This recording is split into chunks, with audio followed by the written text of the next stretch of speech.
Bonjour les amis de la vérité, Vincit Omnia Veritas, c'est l'adage de ma famille, mais c'est l'adage de cette chaîne. La vérité triomphe toujours. Et aujourd'hui, on va parler de la vérité et on va parler du mensonge. Et quelle est la différence entre la vérité et le mensonge? Eh bien, on va prendre un exemple. Et cet exemple, on va le prendre à partir de deux ouvrages de René Guénon, qui est le théosophisme, histoire d'une pseudo-religion, et introduction générale à l'étude des doctrines hindoues. René Guénon, dans le deuxième ouvrage, nous explique ce qu'est l'Orient, qu'est-ce qu'est une doctrine métaphysique en général et une doctrine métaphysique en Inde, la doctrine hindoue. Et de l'autre côté, il nous explique que la société théosophique, eh bien, elle n'est pas l'émanation d'une sagesse orientale, elle est au contraire un pur produit de la modernité qui a pris des habits. C'est pas parce que vous mettez un Punjabi ou un sari et que vous faites l'arati que vous êtes devenu pour autant un hindou, et l'habit ne fait pas le moine, hein. Il y a des moines sans habits et il y a des habits sans moine à l'intérieur. C'est toute la différence entre la vérité et le mensonge, l'hypocrisie et la sincérité. Être traditionnel, c'est être sincère.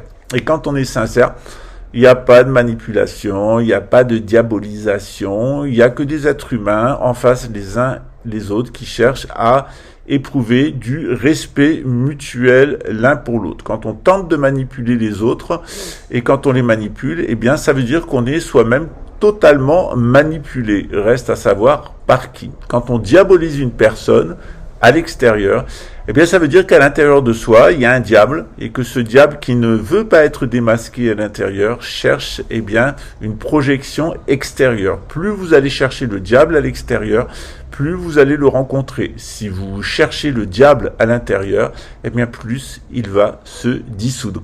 Toute la vie spirituelle, elle se fait vers la vie intérieure et elle n'a que faire de la vie extérieure, même si elle est nécessaire. Vous êtes prêts? 1, 2, 3, on se retrouve après le générique.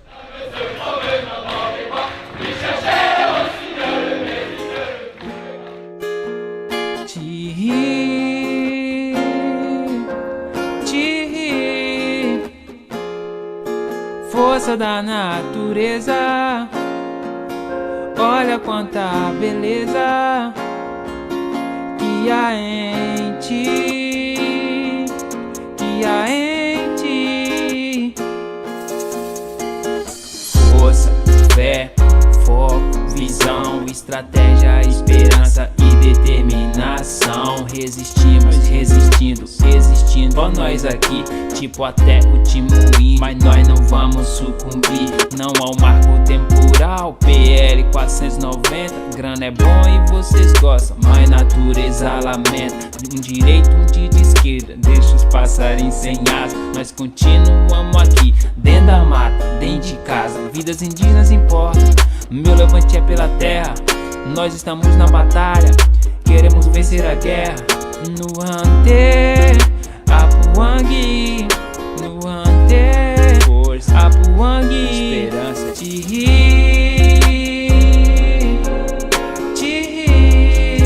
é a força e a razão. Força da natureza, é pela terra, olha quanta beleza, é pelo futuro aí que há em ti, que há em ti.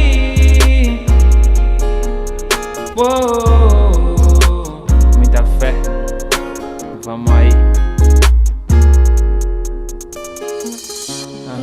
KF, Isaac na voz, é desse jeito, resistir para existir.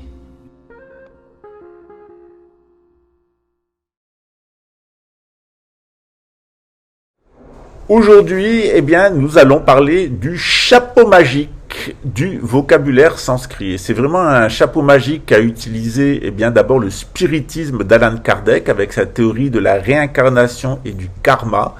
Et ensuite, c'est ce qu'a utilisé la société théosophique avec des notions de kundalini et des notions de tantra. Et on va voir ce que c'est. Vous allez voir ce que sont la réincarnation, le karma, le chakra, la kundalini, le Bouddha, le mantra, le bindu, le gourou, l'ashram et le tantra yoga sont totalement différents dans les traditions orientales authentique, totalement différent de ce que nous dit le spiritualisme, le New Age. Alors, on va faire un petit tour en Inde, on va faire un petit tour du côté de l'Himalaya, du mont Kailash ou du mont Meru. Le mont Kailash, c'est le mont sacré des Shivaïtes. Et le mont Meru, c'est notre mont sacré à nous les bouddhistes. Hein. C'est un mont mythique parce qu'on n'a jamais trouvé le mont Meru en réalité. Et le mont Kailash, il a ceci d'intéressant, c'est quand vous le regardez d'en bas, eh bien vous voyez un pénis en érection, et quand vous le regardez en haut, eh bien vous voyez une vulve. Voilà, et c'est les deux points de vue. C'est-à-dire que quand on est dans le ciel, on voit la terre comme une mer.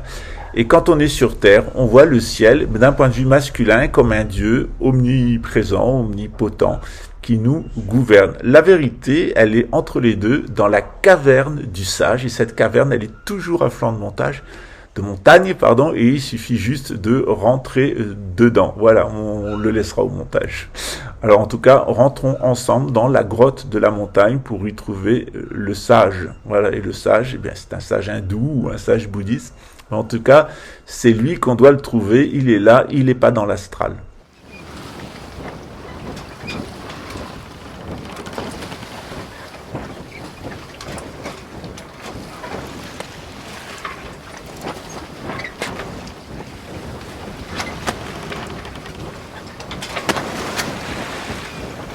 Puisqu'on est sur une chaîne de bouddhistes et shivaïtes, eh bien, on va laisser un petit peu Shiva de côté pour le moment. On va voir avec Bouddha. Qu'est-ce que ça signifie le terme Bouddha? Ça vient de la racine sanscrite Bud, qui veut dire, qui désigne la planète Mercure. La planète Mercure, c'est Bouddha. Donc, quand on dit un Bouddha, on parle d'un mercurien ou de quelqu'un qui a réalisé l'hermétisme, les doctrines ésotériques, la gnose, quelqu'un qui est très proche de Dieu, très proche du soleil. Chez les chrétiens, on dit assis à la droite de Dieu le Père. Et du côté gauche, il y a évidemment la Vierge Marie. Eh bien, ça correspond à une position astrologique où vous avez le soleil au milieu et Vénus et Mercure de chaque côté. Quand on est dans ces dispositions astrologiques, eh bien, il y a un certain nombre d'effets. D'abord, on ressent beaucoup d'amour et ensuite, eh bien, on a accès à la connaissance. Vous savez, la théologie, c'est de l'astrologie. Derrière les dieux, eh bien, qu'on voit dans le ciel sous forme, eh bien, on voit Persée dans le ciel, on voit Orion, on voit le Scorpion, on voit un certain nombre de constellations. C'est tous des dieux de la mythologie gréco-latine, voire de la mythologie arabe. Et eh bien, c'est ces images qui sont dans le ciel sous forme de brillance, eh bien, qui forment la théologie. Et cette théologie, elle est aussi à l'intérieur de nous. Toutes ces étoiles, elles existent à l'intérieur de nous. Alors des fois on me dit comment ça, les étoiles elles existent à l'intérieur de vous. D'après vous, toutes les molécules, tout ce qui vient de votre corps, il vient d'où? Ben, il vient du soleil. Donc l'origine de tout, c'est le soleil, c'est cette explosion de lumière qui a permis au soleil d'apparaître. Et à partir du soleil, eh bien, tout est une décomposition solaire jusqu'à ce qu'on arrive eh bien, à l'opposé du soleil, c'est-à-dire la lune. Donc on va voir ça maintenant, assez superficiellement, il faut venir en cours pour avoir le détail. Donc le Bouddha, c'est le mercurien, c'est celui qui nous transmet eh bien, la lumière, c'est celui qui nous transmet l'intelligence. Le matin, eh bien, à la lumière du lever du soleil, eh bien, il est Lucifer, il est le porteur de lumière, celui qui annonce la lumière. Et le soir, il est Vesper, celui qui annonce la lune, celui qui annonce les ténèbres. Donc, dans le Bouddha, il y a deux personnages. Il y a le personnage du Bouddha qui nous donne l'éveil, qui nous donne la lumière. Et puis, il y a le personnage du Bouddha du soir qui nous enseigne, eh bien, sur le samsara, comment fonctionne le samsara. Vous avez remarqué que le Bouddha n'a jamais décrit le nirvana, mais il a toujours décrit le samsara, parce que le samsara, c'est quelque chose dont on fait l'expérience au quotidien. On a besoin de savoir la merde dans laquelle on est. Et puis le nirvana, eh bien, ça s'expérimente, ça se théorise pas. Voilà. Donc le Bouddha, eh bien, on appelle ça un éveillé. En réalité, c'est un mercurien, un gnostique, un hermétique. C'est quelqu'un qui a réalisé la gnose. Voilà. Le Bouddha, eh bien, il nous enseigne le dharma. Le dharma, c'est quoi? C'est la loi naturelle. C'est la loi cosmique générale qui s'applique pas à l'univers, qui s'applique à notre cosmos. Le cosmos, c'est l'organisation de la nature qu'on voit autour de nous. Et le Bouddha, eh bien, il nous enseigne ce dharma général, c'est la loi du dharma, la loi de la nature, et comment, eh bien, nous avons une nature individuelle et comment ça fonctionne à l'intérieur de nous. Quand on veut comprendre comment une personne fonctionne, eh bien, on regarde la façon dont Mercure est positionné dans son thème de naissance et on a une idée de son intelligence et de ses capacités à l'éveil. Suffisait de l'expliquer.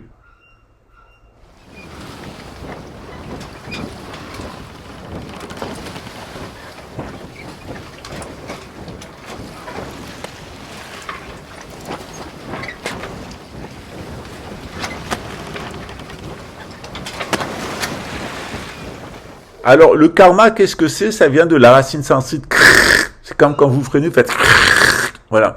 C'est ce qui fait une empreinte, c'est ce qui marque. Donc, c'est toutes les actions qui vont se marquer, surtout qui vont s'enregistrer dans notre dimension subtile. Toutes ces actions, elles s'enregistrent. Quand on respecte le dharma, quand on respecte la loi naturelle, en règle générale, il n'y a rien qui s'enregistre. On continue à être complètement libre de tout conditionnement. Et puis, quand on ne respecte pas le dharma, quand on viole les lois naturelles, quand on fait des choses qui sont contre notre propre nature, eh bien, ça va se marquer à l'intérieur de nous et ça va générer des conséquences. Ces marques à l'intérieur de nous, ça s'appelle les samskaras. Et les conséquences, eh bien, ça va être différents niveaux de karma. Il y a des karmas qui vont qui vont produire des fruits dans des vies et des vies. Il y en a qui portent des conséquences tout de suite. Et puis, il y en a qui ne portent pas de conséquences. Tout ce qui est du karma, du dharma, ça ne porte pas de conséquences. Rien ne s'imprime. Mais par contre, quand vous faites du karma adharmique, qui ne respecte pas le dharma, ça va se marquer à l'intérieur de vous et la loi de rétribution va se mettre en place. Les samskaras, les empreintes, eh bien, c'est la loi d'enregistrement. Tout s'enregistre lorsqu'on est en désaccord avec la nature, en désaccord avec Dieu. Et puis ensuite, eh bien, la loi de rétribution fait, eh bien, qu'un mécanisme se met en route. Si on a récolté des bonnes choses, on récolte des bonnes choses. Si on a semé des bonnes choses, on récolte des bonnes choses. Si on a semé des mauvaises choses, on récolte des mauvaises choses. Et comment est-ce qu'on va les récolter? Eh bien, par la loi d'affinité. La loi d'affinité, c'est à partir du moment où vous avez un karma négatif, disons, vous avez fait un karma adharmique qui viole les lois naturelles, eh bien, vous allez être en situation d'en avoir la rétribution. Et pour avoir cette rétribution, vous allez être attiré vers des lieux, vers des personnes ou vers des événements qui vont vous permettre de libérer votre potentiel d'éveil, libérer votre corps subtil, eh bien, de ces samskaras, de ces empreintes subtiles. Alors, les chakras, qu'est-ce que c'est? Les chakras, ça vient d'un mot sanskrit chakra, qui veut dire disque. Ce sont des disques qui sont placés à l'intérieur de notre corps. Dans le bouddhisme, on en compte 5. Dans l'hindouisme, le Hatha Yoga ou le Kundalini Yoga, on en note 7. Ils sont liés à notre système endocrinien.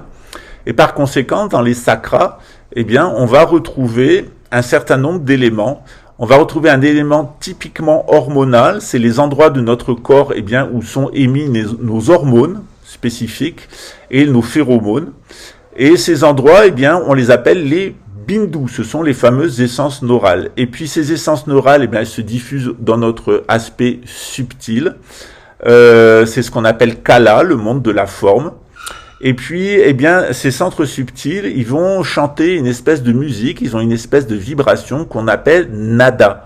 Si vous vous en souvenez, dans le chant de l'Aratikaru, on dit Nada bindu kalatitam tashmesh sri gurave nama sadgurunath maharaj ki jai. Eh bien, nada a bindu kalatitam. Donc, ça veut dire, il est au-delà de nada, le son qui est émis par notre corps. Bindu, c'est centres hormonaux, et Kala, notre forme physique. Et on parle effectivement de notre soi, c'est-à-dire de notre être subtil, qui est visualisé sous la forme d'une perle bleue. On peut la voir en méditation. Cette perle bleue, elle passe entre les yeux, elle est devant nous. On peut, dans le monde du rêve, nous voir sous la forme d'un être bleu. C'est notre être subtil qui vient pour nous enseigner. Ça nous permet de comprendre ce qu'est le gourou. Eh bien, le gourou, à l'extérieur, il est celui qui a réalisé son être subtil et à son contact parce que son système hormonal est bien aligné, parce que sa forme est harmonieuse et belle, et parce que, eh bien, le son qui émane de lui, c'est un son agréable, c'est un son mélodieux, un son divin. Eh bien, il va nous permettre de sortir de notre aspect complètement mémoriel, égotique, pour aller vers la lumière. Aratikaru. Sadaguru ki karu, sadaguru ki pyare, guru arati. Ça veut dire, eh bien, on offre de la lumière à cet être intérieur. En tout cas, on souhaite, eh bien, que notre moi, notre ego, il s'illumine sous l'effet de cet être subtil, de ce soi intérieur qui est une essence parfaitement pure, de vitalité pure et d'intelligence totale. Alors la Kundalini, qu'est-ce que c'est? Au moment de notre naissance, eh bien, notre être spirituel, il va passer, il va se retourner avec le flux de conscience et puis il va se stocker à la base de la colonne vertébrale. Il va, avec la fermeture de la fontanelle, notre être astral, notre être de lumière, notre soi, il va s'endormir à la base de notre colonne vertébrale dans le coccyx. Le verbe cosmique, le kunda, c'est le verbe cosmique. Kunda, c'est le coq en français, et il va s'endormir là où le coccyx, ou là où le coq est endormi. Et puis quand la Kundalini s'éveille, elle devient Kunda, et puis elle monte jusqu'au sommet de notre tête. Le Brahmarandra ici va s'ouvrir, on va retrouver un être astral qui change à chaque instant. C'est pour ça que Jésus apparaît sous des formes différentes. Et c'est pour ça qu'on met un coq en haut des clochers des églises. C'est pour signifier justement qu'il y a la lumière à tous les étages. Voilà, et que ça fonctionne de façon harmonieuse entre les lumières célestes et puis le domaine matériel où on est.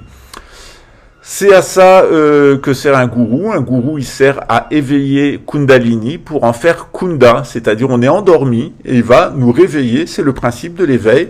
Et cet éveil, eh bien, vous allez l'expérimenter le 2 avril 2023 à 14h de Paris. C'est ce qu'on appelle l'éveil de Kundalini. On va aller très progressivement. C'est comment, eh bien, réveiller cet être subtil endormi qui fait que c'est notre ego mémoriel qui se manifeste pour que ça soit notre être spirituel, bien qui se réveille, qui prenne possession de notre être et qui nous reconnecte avec Dieu, qui nous reconnecte avec les brillances célestes. Comme ça, on est allumé à tous les étages comme un sapin de Noël. Si vous avez fait le cours de gnose chrétienne, je vous ai expliqué ce qu'était le Christos ou le claustrum. C'était un mécanisme hormonal qui était lié à la glande pinéale. Alors, pour accompagner le déploiement de la Kundalini, eh bien, on a deux techniques. On a la technique des mantras et la technique des astras. Les mantras, eh bien, ce sont des formules, généralement en sanskrit ou en tibétain, qui vont éveiller notre aspect subtil. Et les astras, ce sont des sons destructeurs qui vont détruire les mémoires et en libérer le potentiel d'éveil. Ce travail-là, on le fait généralement, eh bien, avec un certain nombre de pratiques, des voies où on va se lier avec un enseignant, on va lier son corps, on va se lier à une divinité. C'est ce qu'on appelle le yoga. Le yoga, c'est ce qui permet de nous lier avec notre divinité intérieure, avec un enseignant spirituel, avec une discipline. C'est quelque chose qui nous lie. Le Hatha Yoga, c'est le yoga le yoga qui utilise les postures physiques. Au début, elles sont spontanées sous l'effet de la vitalité, sous l'effet de l'influence intellectuelle, on les prend spontanément. Et puis les sages qui les avaient réalisées spontanément ont décidé de les enseigner pour amener, eh bien, leurs disciples vers l'éveil. Généralement, ces pratiques-là, eh bien, elles ont lieu, ces pratiques de yoga, elles ont lieu sous 4 formes.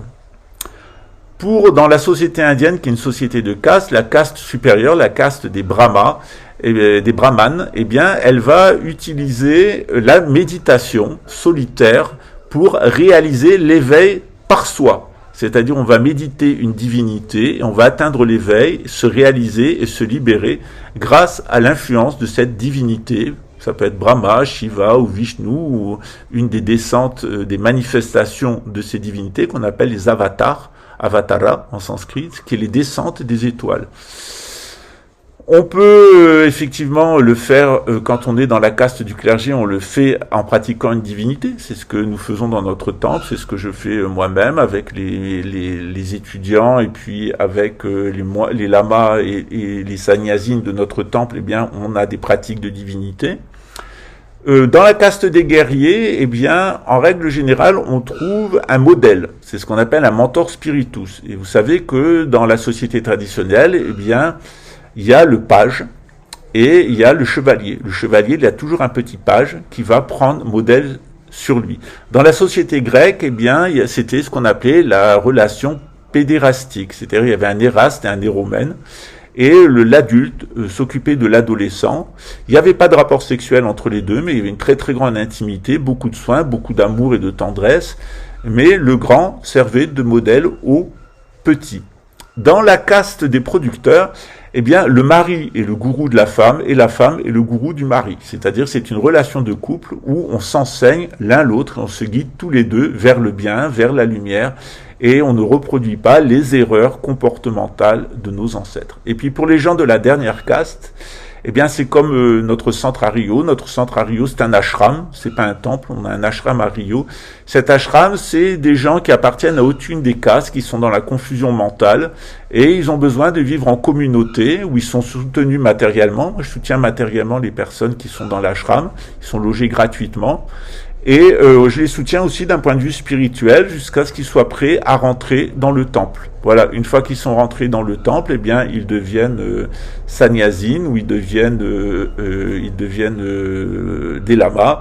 Donc, ils sont aptes à rentrer, eh bien, dans une voie qui va les conduire à être des enseignants, des psychothérapeutes et des personnes qui sont aptes à pratiquer les rites. On nous parle aussi du tantrisme. Alors souvent, quand les gens pensent au tantra yoga, ils pensent à des pratiques sexuelles. C'est pas le cas. Dans le bouddhisme, on dit où il y a sutra, il y a tantra. Les sutras, ce sont des textes, des enseignements du Bouddha qui sont suturés ensemble. C'est comme le mot sourate. Eh bien, c'est des sutures, c'est-à-dire qu'on a mis des textes ensemble et on les a reliés par un lien, hein, en fil. Ces enseignements du Bouddha, c'est des reliures, si vous préférez, c'est des livres reliés d'enseignements. Et les tantras, tan, c'est l'action, ils sont portés sur l'action, c'est-à-dire l'expérience. C'est-à-dire, c'est tous les conseils de pratique par les personnes qui ont lu les sutras, elles sont capables d'enseigner le tantrisme. Le tantrisme, il n'a pas forcément une forme sexuelle. Le tantra sexuel, c'est une forme de tantrisme, mais le tantrisme ne se résume pas au tantra. Si vous lisez le tantra yoga, bien entendu, il y a des pratiques d'union qu'on appelle yabyum dans le bouddhisme tibétain, Shiva Shakti dans le shivaïsme. On va trouver sa partenaire de pratique et ensemble, on va progresser spirituellement. Mais il y a d'autres formes de tantra. Il y a le tantra de l'éclair, par exemple. Il y a d'autres tantras dans le bouddhisme qui n'ont aucune connotation sexuelle. Eh bien, maintenant, vous savez ce qu'est le yoga. C'est un lien. Vous savez ce que c'est le tantra. C'est des recueils de pratiques. Vous savez ce qu'est un ashram. C'est une communauté autour d'un enseignant spirituel. Vous savez ce que c'est un gourou. Il est le reflet à l'extérieur, de notre être intérieur le plus divin. C'est une projection qui doit nous aider à progresser, puis après on abandonne le gourou comme on abandonne un médicament, on a juste de la reconnaissance. Bindu, ce sont ces essences neurales à l'intérieur des chakras. Mantra, ce sont des formules bienfaisantes et adoucissantes. Astra, c'est des formules destructrices. Le Bouddha, c'est quelqu'un qui détient la gnose, c'est un gnostique, c'est quelqu'un qui a la connaissance. Kundalini, c'est Kunda, le verbe qui est endormi à la base de la colonne vertébrale. Quand il s'éveille et qu'il se déploie, il s'appelle plus Kundalini, il s'appelle Kunda. Les chakras, ce sont ces centres subtils qui sont liés à notre système hormonal. Notre système hormonal, c'est la représentation physique, hormonale de ces centres subtils. Ça fait comme des raisins.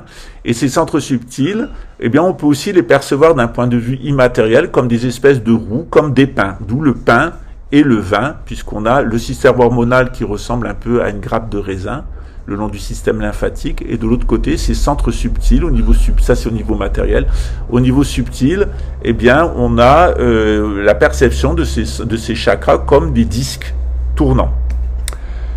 Vous savez ce qu'est le karma. Le karma, c'est l'action, où on a une action dharmique ou une action adharmique. L'action adharmique, elle nous fait récolter des mauvais fruits, en règle générale, puisqu'on est en entorse à notre nature même et à la nature générale. Et je dois encore parler de la réincarnation. La réincarnation, contrairement à ce que disent les spiritualistes, c'est une exception extrêmement rare. C'est très très très rare de se réincarner. Il faut vraiment que la personne soit un bodhisattva. Et un bodhisattva qui s'est tellement concentré qu'il est capable de projeter son âme, son flux de conscience dans un nouveau-né.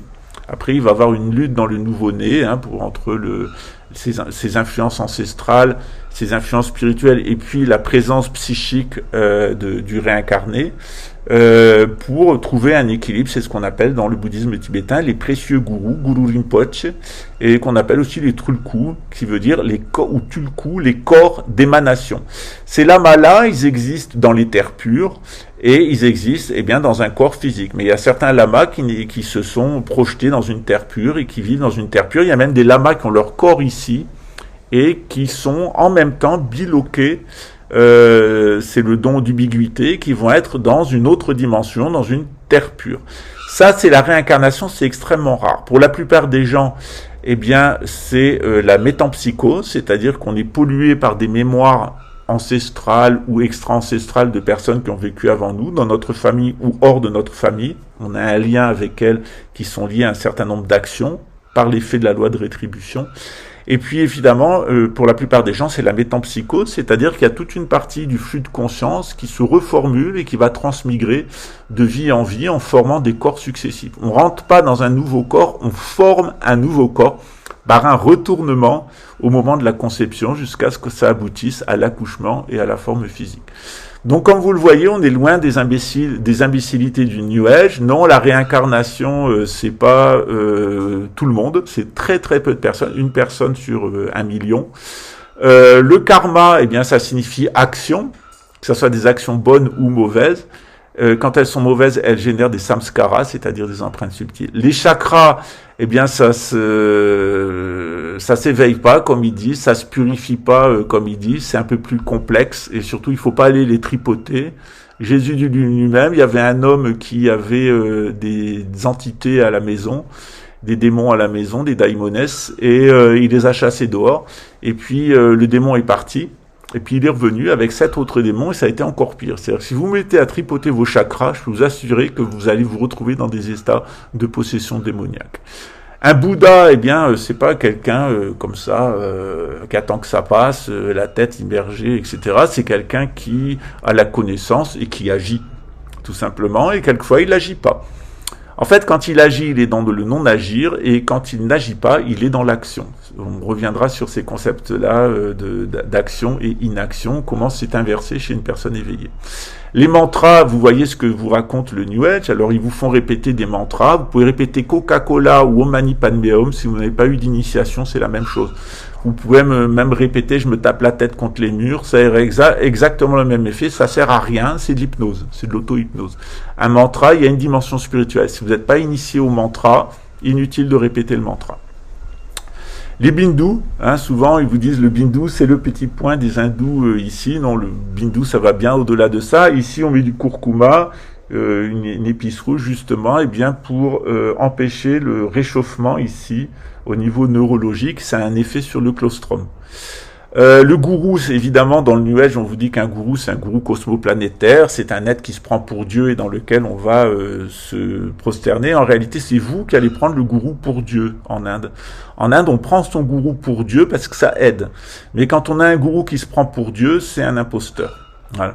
L'ashram, c'est la communauté spirituelle qui est destinée à des personnes qui sont dans la confusion mentale et qui sont hors caste. Et puis le tantra, c'est des exercices pratiques, c'est pas des pratiques sexuelles, c'est des exercices pratiques des sutras. Et le yoga, c'est le lien, c'est la façon de se lier à une discipline, à une divinité, à un enseignant. Et le yoga, c'est la discipline. Voilà. Voilà, on a fait à peu près le tour du vocabulaire. Il y en aura encore beaucoup à dire, mais déjà, si on a démasqué ces imbécilités New Age, ça va mieux. On verra demain, comme les choses du genre je paye mon karma, j'éveille mes chakras, je fais du yoga, je chante des mantras, j'ai été initié dans l'astral par les maîtres ascensionnés, où j'entends des encodeurs, je fais du channeling des anges, t'es dans une secte où tu fais une secte. Je suis éveillé, donc je suis végétarien, et mon thème astral me dit qui je suis. Tout ça, c'est les imbécilités du New Age. Maintenant que vous avez le vocabulaire, on va pouvoir passer au démasquer ces pratiques. Et vous verrez que dans l'hindouisme, on n'éveille pas ses chakras, on paye pas son karma, on fait pas du yoga comme on fait de la gymnastique, on chante pas des mantras sans initiation, il n'y a pas de maître ascensionné, il n'y a pas d'encodeur, il n'y a pas de channeling avec les anges, il n'y a pas de secte, puisqu'on est dans la tradition. Secte, ça vient du latin sécaré, coupé de la tradition. Quand on est spiritualiste, qu'on est spirit, théosophe ou anthroposophe, on est dans une secte. D'ailleurs, c'est ce que vous dira l'ami Vilude et Lunatfi. La théosophie, le spiritisme et l'anthroposophie du Rudolf Steiner, ce sont des sectes. D'autre part, vous verrez que le Bouddha n'était pas végétarien, il est mort empoisonné par un plat de porc. Voilà, donc le Bouddha mange de la viande, les lamas tibétains mangent de la viande. On reviendra sur cette question. Les gens qui arrivent dans nos communautés ici et qui sont végétariens, je leur conseille de reprendre une alimentation carnée, surtout de faire des analyses sanguines, et elles sont pitoyables. L'être humain n'est pas fait pour être végétarien, même les gorilles, même les singes, même tous les mammifères, ils sont omnivores. Le mammifère est omnivore. Voilà. Vous regardez n'importe quel mammifère, il est omnivore. Il va manger des insectes, il va manger des petits animaux, il va manger des charognes, mais il n'y a aucun mammifère qui se nourrit seulement de fruits ou de légumes. Et puis évidemment, on parlera du thème astral. Le thème astral, il va pas vous dire qui vous êtes, il va vous dire qui vous n'êtes pas. Voilà. Il va vous dire vos conditionnements astrologiques. Voilà. Donc, quand je tombe sur une personne qui me dit c'est fou, je suis exactement mon thème astrologique, c'est tout ce que tu as dit dans ton thème, et bien c'est exactement moi, ben ça veut dire que tu es complètement conditionné d'un point de vue astrologique et tu es à 1000 lieues d'atteindre l'éveil. Il se peut même que tu aies reçu une contre-initiation et un contre-éveil dans une forme de spiritualisme, de sorcellerie, des villes ou des campagnes, voilà, et ça sera la 3e vidéo de cette semaine, puisqu'on parlera de la sorcellerie des campagnes et la sorcellerie des villes. C'est comment la sorcellerie des campagnes est devenue la sorcellerie des villes, c'est-à-dire l'anthroposophie de Rudolf Steiner. Puis on continuera cette semaine avec les sectes du spiritualisme, les nationalistes, les protestants, les cartésiens, les spirites, les théosophes, les anthroposophes, les freudistes. On devrait dire aussi les kabbalistes quelque part. Et puis on en arrivera, eh bien, en parlant de kabbale, de vraie et de fausse kabbale, eh bien, au complotisme. Et vous verrez comment tout ça, il n'est pas né de la tradition, il est né de la secte nationaliste, et en particulier de la secte cartésienne. Parce qu'en nous obligeant à en avoir un soi-disant esprit rationnel, on a poussé certaines personnes à avoir un soi-disant esprit totalement irrationnel qui devient un total délire spiritualiste. Voilà, j'espère que vous avez tout compris. En tout cas, on a initiation le 2 avril 2023. Ça sera en ligne à 14h de Paris. N'oubliez pas le décalage horaire et le changement d'heure. Et puis, on a repris notre centre d'études René Guénon. Donc, il y a une cotisation annuelle pour 6 mois, ça dure 6 mois chaque année de 50 € si vous voulez vous inscrire. Vous allez recevoir les livres de René Guénon en PDF, les 2 manuscrits de la théosophie histoire d'une pseudo-religion et introduction générale à l'étude des doctrines hindoues. Vous aurez les 2 textes et on les travaillera ensemble en bord à bord et vous allez pouvoir démasquer la théosophie et l'anthroposophie. On parlera aussi avec la crise du monde moderne et le règne de la quantité et les signes des temps, du spiritisme, l'erreur spirit. On fera les 2 en parallèle. Ça sera notre travail dans les 2 prochains mois. Ce qu'on essaye dans ce temple et dans cet ashram, c'est de vous donner, eh bien, une structure traditionnelle et de vous donner accès au savoir traditionnel et à des mécanismes intellectuels traditionnels. C'est ce qu'on appelle dans le bouddhisme la prajna paramita, la vertu de sagesse transcendante. Alors vous êtes prêts pour être des sages transcendants ou vous continuez à être des gens pas du tout sages et sans transcendance, qui s'illusionnent avec de l'hypnose et des livres. Eh bien ça c'est à vous de voir. Voilà, en tout cas l'invitation vous est là. À très bientôt, portez-vous bien. N'oubliez pas qu'on est entouré de psychopathes, c'est-à-dire que la plupart des personnes à notre époque, eh bien ce sont des personnes qui souffrent de troubles psychotroniques et même de troubles schizophréniques totaux. C'est-à-dire vous avez par exemple les policiers qui à 100% travaillent pour le système et qui à 75% adhèrent au conspirationnisme. Il faudrait un jour s'acheter un cerveau, mais c'est pas là où on fait les meilleurs. C'est plus de la noblesse, hein, c'est des ignobles. Donc c'est une réalité, c'est comme ça, on est dans une société anti-traditionnelle, la société de la gouvernance mondiale, c'est une société entièrement animée par le satanisme, la malveillance, le mensonge, la tromperie, l'escroquerie, la perversité, c'est un système de contre-valeurs. Les personnes les plus pourries, les plus pervers, les plus menteurs, les plus sadiques, les plus égocentriques, les plus matérialistes, les plus stupides d'un point de vue intellectuel sont en haut des sociétés. Voilà, ne vous étonnez pas si ça marche pas, ça peut pas marcher. Arrêtez de voter pour ces gens-là, de leur donner du soutien, ils ne le méritent pas, et c'est pire à chaque élection. C'est comme en France, on s'imagine que le dernier président de la République en date, ça a été le pire. Celui d'après est encore pire, et vous allez voir la prochaine, elle sera encore pire que l'actuel. Voilà, c'est un mouvement descendant et quand on aura touché le fond, ben on remontera tout à fait en haut. Vous prenez un bouchon, il va descendre, vous le faites descendre, vous le mettez au fond de la piscine, vous le lâchez, pouf, il sort au-dessus de l'eau et il flotte. Voilà, c'est la même chose. On est dans un système politique qui est complètement corrompu. On a aussi des systèmes religieux qui sont complètement au service du système politique, des systèmes putains. Normalement, la religion commande à l'État. Là, on a aux politiques. Là, on a des politiques qui commandent à la religion et la religion qui se mêle de politique, alors que la religion devrait se mêler de religion, les politiques de politique. En tout cas, la religion expliquait qu'il y a une morale sociale et les politiques appliquaient cette morale sociale. Donc, on est exactement dans l'inverse. C'est les politiques qui ont imposé une nouvelle religion, le chrislam, et une mentalité mercantile au Vatican. Alors, on reviendra sur l'origine du Vatican. En réalité, il s'agit d'une secte talmudiste qui a imposé à l'Empire romain de fabriquer une fausse religion chrétienne pour les goïms. C'est ce qui a été fait. Donc, le catholicisme est une imposture totale. La preuve, c'est d'ailleurs que nous, les Bretons et les Grands Bretons, on n'a pas été dans l'Église catholique avant le XVIe siècle. Et il faut se rappeler que lorsque la France a voulu s'émanciper de la puissance coloniale anglaise, l'Église catholique était contre Jeanne d'Arc. C'est l'évêque Cochon qui l'a condamné au bûcher. Donc il faut être très vigilant, il faut bien comprendre que dans tous les groupes politiques et les groupes religieux, c'est comme à Sumer avec Enki et Enlil, il y a deux tendances. Une tendance qui va vers le veau d'or, les cultes du taureau, du veau d'or. Ce sont des cultes qui portent préjudice aux enfants, qui sont basés sur la confusion, les drogues et qui sont des groupes de prédateurs. C'est du nomadisme dévié ou de la tyrannie. Et de l'autre côté, on a des groupes authentiquement spirituels. C'est le groupe du bélier, c'est le groupe d'Abraham qui est sorti justement de Sumer parce que Sumer sacrifiait ses enfants, est devenu complètement corrompu.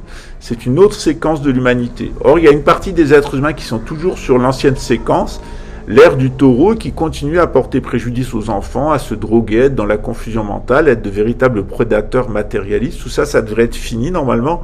On va bientôt se débarrasser de ces gens-là, en particulier des Édomites, des Cananéens et de tous les gens qui sont rattachés à ces cultes antiques, et aussi la tribu de Dan, les Danites. En tout cas, pas ceux qui ont gardé la mentalité de Dan. En Afrique, les Danites se sont convertis à l'islam, donc c'est une très bonne chose. Vous ne trouvez plus de Danites juifs, notamment en Côte d'Ivoire. Ils sont entièrement convertis à l'islam et c'est très bien. On voit là, de toute façon, l'influence dissolvante des rabbins ashkénazes, qui eux sont des Cananéens d'origine et qui pratiquent le talmudisme dédié au veau d'or et la Kabbale déviée, qui vont foutre la merde en Côte d'Ivoire en essayant de faire revenir à leur judaïsme à eux les Danites qui eux sont de vrais musulmans. Donc ne vous laissez pas avoir, il y a deux camps, le camp des cultes du taureau et le camp des cultes du bélier. Le culte du bélier, ça vous apprend à vous sacrifier vous-même, à faire des efforts pour guérir et puis rentrer dans l'humanité en tant que grande universalité. Les cultes du taureau, c'est des cultes matérialistes qui vont vers votre propre destruction, vers leur destruction. Toutes ces civilisations, il y en a 7, elles se sont effondrées. L'Égypte s'est effondrée, la Syrie s'est effondrée, la Babylonie s'est effondrée, la Médo-Persie s'est effondrée, l'Empire grec s'est effondré, l'Empire romain s'est effondré, et l'Empire anglo-saxon est en train de s'effondrer et ne se relèvera plus jamais après la mort de l'Antéchrist. Voilà, Harry Windsor. Donc il faut choisir son camp, ou les fils de Dieu, ou les fils de Bélial, les fils de Satan. Ça c'est à vous de choisir si vous allez suivre l'antéchrist Harry et le faux prophète Elon Musk, ou si vous allez continuer à suivre notre père Abraham, et puis Moïse, et puis Jésus, et puis Mohamed. Voilà, ça c'est à vous de savoir, c'est à vous de savoir quelle direction vous allez prendre. Est-ce que vous êtes capable de vous sacrifier à votre égoïsme? Est-ce que vous êtes capable de guérir votre cœur? Est-ce que vous êtes capable de rentrer dans cette nouvelle église, cette nouvelle fraternité humaine de l'ère du Verseau? Ou si vous allez continuer à être complètement dans l'ère du taureau, c'est-à-dire vous allez sacrifier les autres à votre égoïsme, votre cœur va devenir encore plus dur et vous allez être exclu de la planète parce qu'on va vers un jugement de l'humanité dès ce 216 000 et des 144 000. Les 144 000, c'est ceux qui seront restés des êtres dans l'harmonie cosmique, qui seront restés avec ce nombre d'or à l'intérieur de leur ADN, qui sont une image hologrammique.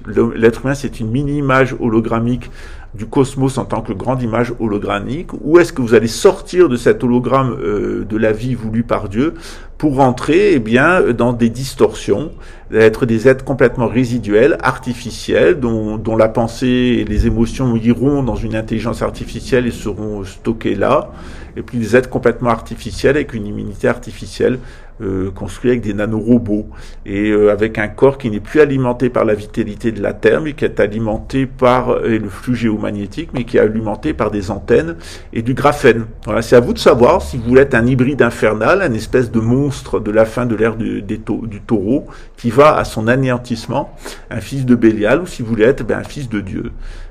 C'est-à-dire, accepter de sacrifier votre égoïsme, accepter de guérir dans votre cœur, accepter de faire le choix entre ce qui est bon et ce qui est pas bon à l'intérieur de vous, garder vos qualités, éliminer vos défauts, et puis pouvoir rentrer dans cette grande universalité qui s'annonce avec l'ère du Verseau. Voilà, ça c'est un choix que vous devez faire. En tout cas, nous, on l'a fait, le choix.